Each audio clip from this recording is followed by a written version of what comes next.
Đó, trường hợp này xảy ra rất là nhiều, cho nên mình biết cái mẹo này mình chia sẻ cho anh em thôi. Đó, ít khi mà hư cái đường dây đồ này kia lắm. Đó, còn công tắc này khó mà cũng hư lắm, nước vô thôi chứ nó vẫn không sao nha, chỉ sạc ăn thôi chứ nó không khó gãy lắm. Bây giờ mình cấp điện rồi, bây giờ mình sẽ test lại cho các bạn xem nha. Rồi giờ mình mở nguồn lên nè. Rồi giờ mình chọn phím chương trình này nha, chương trình số 7 số 8, chúng ta chọn số nào cũng được nha. Rồi ở đây mình chọn lại, nó qua rồi.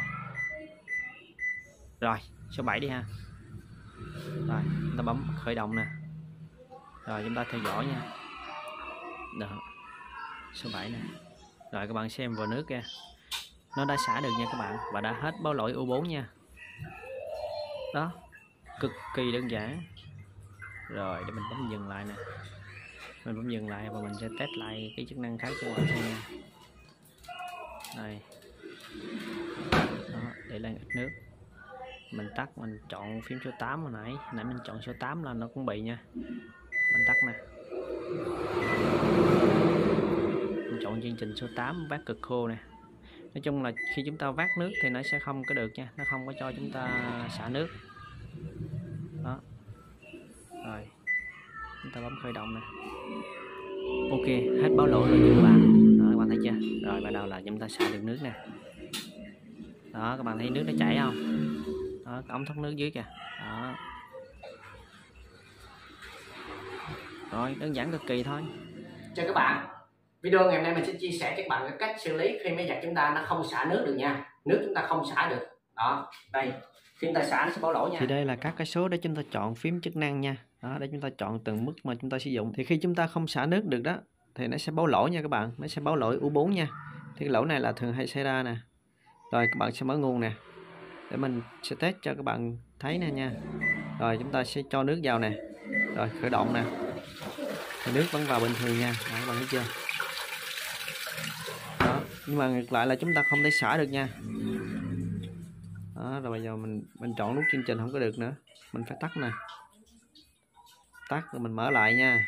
Rồi mở lại nè. Rồi bây giờ mình sẽ chọn nút chương trình nha, mình chọn số 7 nè, mình chọn để mình vát á.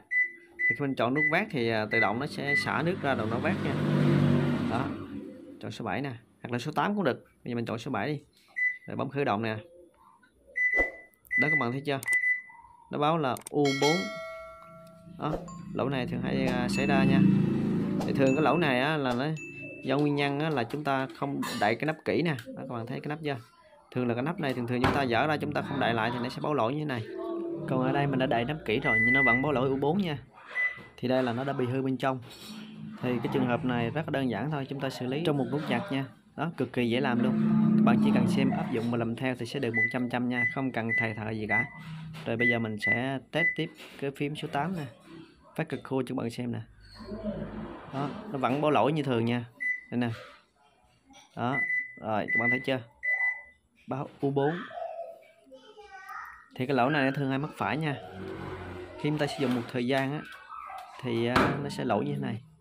Rồi bây giờ mình sẽ chia sẻ với các bạn cái cách nha. Đầu tiên các bạn sẽ mở ống nước ra nè. Đó, cái bệnh này rất đơn giản thôi, các bạn chỉ cần xem áp dụng làm theo thì ai cũng làm được, không cần phải thợ thài gì cả. Đó. Rồi chúng ta dùng một bit ba ke, chúng ta mở hai ốc ra nha, hai ốc mặt nạ nó đó. Đó, đây là hai ốc sau mới nha, một con nè, rồi con thứ hai nè.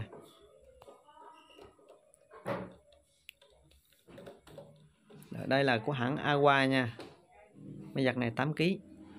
Rồi chúng ta gỡ cái nắp mặt nạ ra nha. Đó, bạn dỡ lên. Ở đây mình không có dám dỡ mạnh, tại mình để điện thoại lên trên cái máy giặt á, mình gỡ mạnh nó rớt điện thoại xuống, thì mình phải gỡ nhẹ nhẹ nha các bạn. Đó, bạn gỡ rất đơn giản, cái này dễ gỡ lắm. Đó, nó có mấy cái ngàm, chúng ta chỉ gỡ là được ngay thôi. Rồi như vậy là xong. Đó, cực kỳ đơn giản. Rồi tiếp theo là chúng ta sẽ tiến hành xử lý nha. Đây này các bạn để ý nè, đó cái này nè, cái đây là công tắc khi chúng ta đóng mở cái nắp máy giặt, các bạn thấy chưa. Đó, khi chúng ta mở ra nó sẽ nhả ra như vậy, khi chúng ta đóng lại nè là nó sẽ ăn qua, nó giống như là công tắc vậy đó. nó sẽ nối tắt qua, là cộng dây trắng cộng dây tím nó sẽ nối liền nhau. Đó, chúng ta mở ra thì nó như vậy, chúng ta đóng lại thì nó sẽ dính lại. Đó, nhưng mà trong quá trình này sử dụng lâu á, có thể là nó sẽ bị tăng. Đó, bị tăng, nó kém tiếp xúc hoặc là nó không ăn nữa, nó như vậy thì chúng ta phải xử lý nha. Để xử lý cái này rất là đơn giản luôn. Đó, thì cái đó cũng giống như là con tắt thôi các bạn, chúng ta đóng lại là nó sẽ nối tắt qua nha. Đó, chúng ta dỡ lên thì nó sẽ hở ra như vậy. Rồi bây giờ thì cái cách xử lý mình sẽ chia sẻ cho các bạn rất đơn giản nha.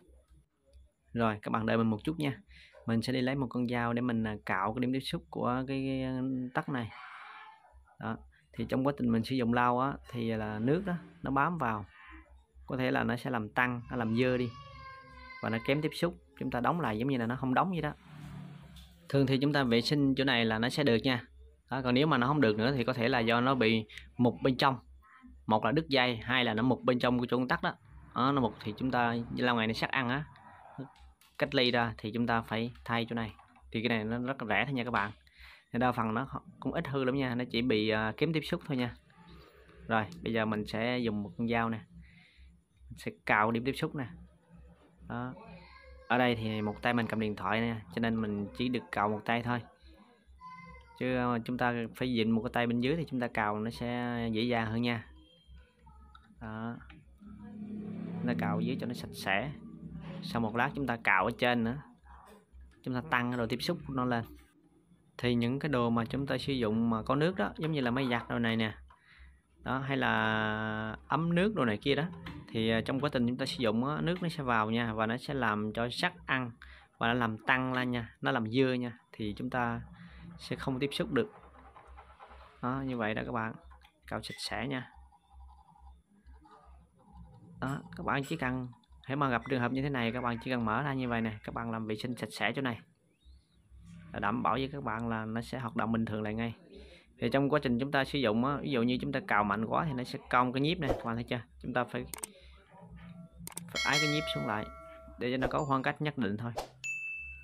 Nhiều khi là trong quá trình chúng ta sử dụng lâu á thì cái nó sẽ bị cong nha, thì chúng ta sẽ uốn nó lại, uốn lại đừng cho nó dính nhau, chỉ cho nó cách một chút xíu gì đó.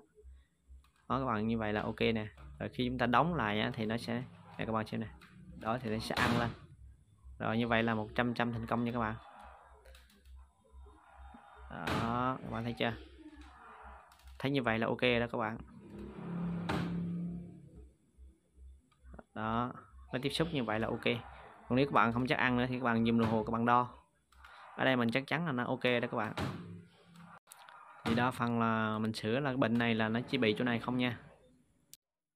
Đó, trường hợp này xảy ra rất là nhiều, cho nên mình biết cái mẹo này mình chia sẻ cho anh em thôi. Đó, ít khi mà hư cái đường dây đồ này kia lắm.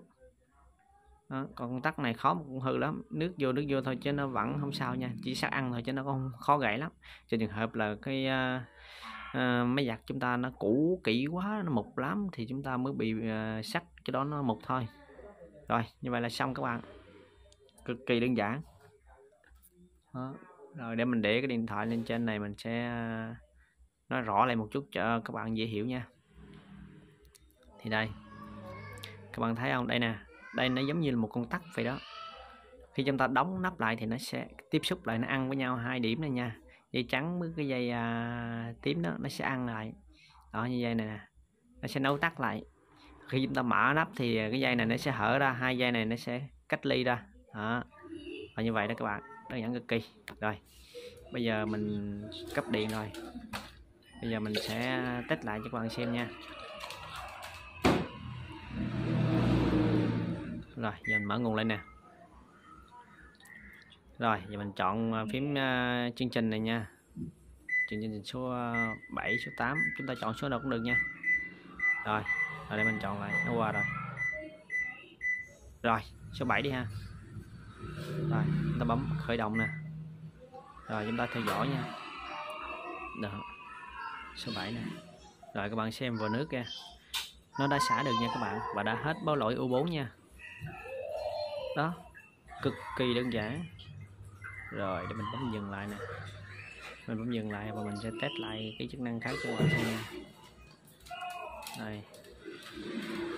Đó, để lên ít nước. Mình tắt, mình chọn phím số 8 hồi nãy mình chọn số 8 là nó cũng bị nha. Mình tắt nè, mình chọn chương trình số 8 vát cực khô nè. Nói chung là khi chúng ta vát nước thì nó sẽ không có được nha, nó không có cho chúng ta xả nước đó. Rồi chúng ta bấm khởi động nè. Ok, hết báo lỗi rồi nha các bạn. Đó, các bạn thấy chưa? Rồi bắt đầu là chúng ta xả được nước nè. Đó, các bạn thấy nước nó chảy không? Đó, cái ống thoát nước dưới kìa. Đó. Rồi, đơn giản cực kỳ thôi. Nếu các bạn thấy trường hợp đúng y chang như vậy, báo lỗi U4 là các bạn mở ra, các bạn vệ sinh cho mình chỗ công tắc đó thôi là được. Đó là gọi là công tắc chỗ nắp máy giặt đó. Rồi, ngon lành cành đào luôn. Bây giờ chúng ta tiến hành đóng mặt nạ lại nha. Đó. Đóng mặt nạ lại, bạn ốc lại và chúng ta bắt ống nước vào là chúng ta xài một cách bình thường, cực kỳ đơn giản. Đó, chúng ta không phải thay bất kỳ một cái linh kiện nào nha. Rồi bạn ốc lại nè. Đó, chúng ta không cần phải đem cho thợ thầy sửa chi cho nó mệt tốn tiền. Chúng ta chỉ cần mở ra làm mấy bước như vậy là xong.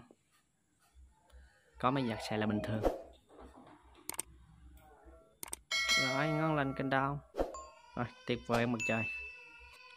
Rồi, cảm ơn các bạn đã đón xem video rất là nhiều. Chúc tất cả các bạn thật nhiều sức khỏe và thành công trong cuộc sống. Và hẹn gặp lại tất cả các bạn trong những video sau. Đừng quên nhấn like, share, subscribe kênh ủng hộ mình nhé.